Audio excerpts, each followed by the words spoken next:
Hello everybody.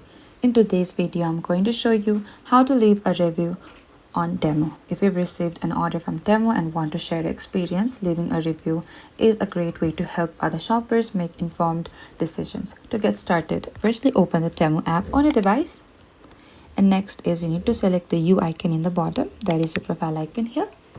And from your profile page, what you need to do is select your orders in the top to view your recent purchases and find the order containing the item that you like to review and tap to open it to the order details.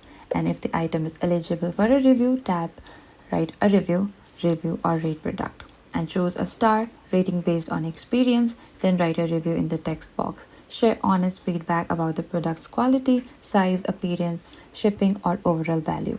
And if available, you can also upload photos or videos of the product to help other customers see what it looks like in the real life. And once you've finished, review your feedback and tap submit or post to publish your review. And that is it. That's how you can leave a review on Temu. By sharing your honest experience, you can help other shoppers make better purchasing decisions while contributing valuable feedback. Thank you for watching this video. I hope this video was helpful.